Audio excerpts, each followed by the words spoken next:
Healing the Four Aspects of Self. Welcome to the first installment under the Soul Speak segment. If you want to know more about the content of Soul Speak videos, then please watch the introduction video. I have been guided to share this quote from Soul Song, a book of mystic musings. Enrico Messiano said, "You can't be healed in the same environment where you got sick. The personal space which you share within a home or family or circle of friends is not the only environment affecting you. It can be as subtle as a mindset or an aura, or as bold and vast as social media. Remove yourself from any toxic space before you attempt to heal."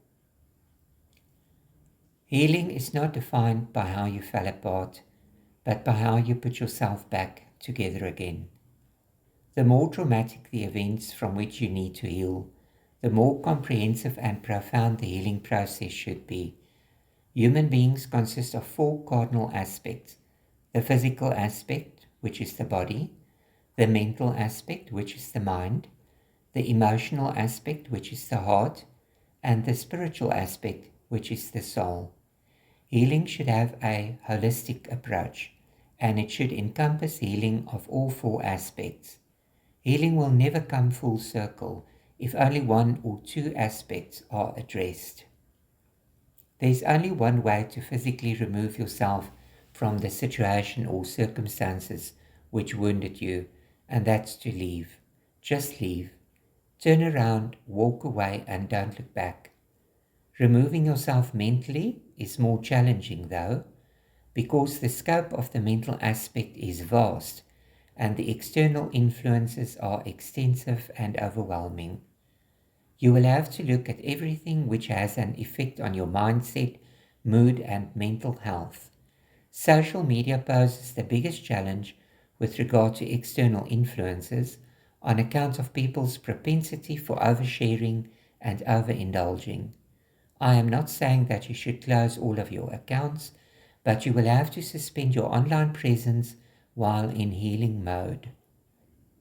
It's not possible to remove yourself emotionally, but quite possible to withdraw from your emotions. You can do this by avoiding people who and situations which elicit strong emotional reactions. If you are wondering if that's even possible, then let me assure you that it is. The emotional aspect of your being is closely linked to the aspect of soul. The following will shed more light on the interconnectedness of heart and soul. If healing is going to be sustained, it has to be divine. Healing through God empowers. Your presence will be commanding, your testimony compelling to those who will be drawn to heal by grace. Even though a physical removal is paramount where risk and safety is involved, it's not the most important part of healing for me. You see, the circumstances which left me wounded and the specific point in time where I found myself on my journey dictated my healing from a spiritual perspective. And as I look back, I am profoundly grateful that I surrendered to the guidance and instruction of Spirit. That, for me, proved to be the smartest and most logical choice. Because the more I allowed God to help heal my soul, the more flooded with peace I became. That facilitated my emotional healing, for as my heart was flooded with inner peace, an emotional shift happened. The raw emotion associated with loss and grief and pain made way for a softer sensory perception, emotion not determined by trauma but by soul. So, beloved, unless you need to physically remove yourself for the sake of your physical well-being, start with your soul. Start with God. For once that divine alchemy is initiated, it emanates to the other aspects of your being, body, mind, and heart. It will also remove the recurring sting of memory, which is often experienced when we are forced to deal with that which has hurt us.